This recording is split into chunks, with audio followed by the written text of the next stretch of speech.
L'esplorazione di oggi ci porta a Villa Schifitto, una dimora di antichissimo fregio che venne costruita intorno al 1800 e abitata, finché non avvenne un evento molto tragico, dai suoi legittimi proprietari.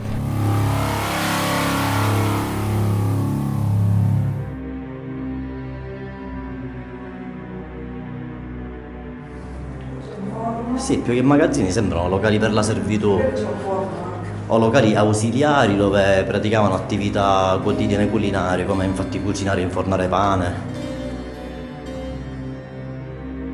C'è un altro pozzo? Per questo loro dicono, ma questo è troppo vicino alla casa, non mi sembra un pozzo. Ma questo sbarro di legno non c'era prima. Tutti dicono che sia questo. Tutti dicono che sia questo il pozzo dove cade la bambina, effettivamente.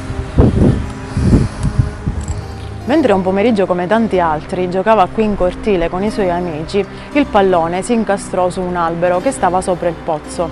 Per poterlo recuperare, la bambina cadde rovinosamente, rompendosi l'osso del collo. Ad ogni modo, nessuna fu la speranza di salvarla e la villa fu abbandonata dopo poco tempo, ma a quanto pare il fantasma della bambina non la abbandonò mai e continuò a perseguitare chiunque tentasse di entrare, soprattutto di notte.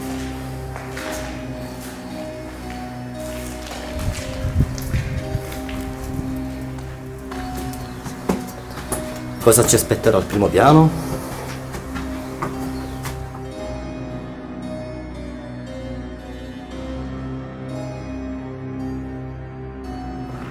Di qua troviamo un nostro bagno inquietante.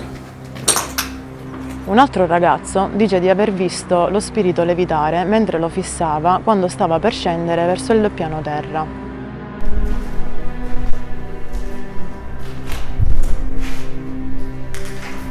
Bambina, se il tuo spirito è ancora in questa casa, fatti sentire, dammi un cenno.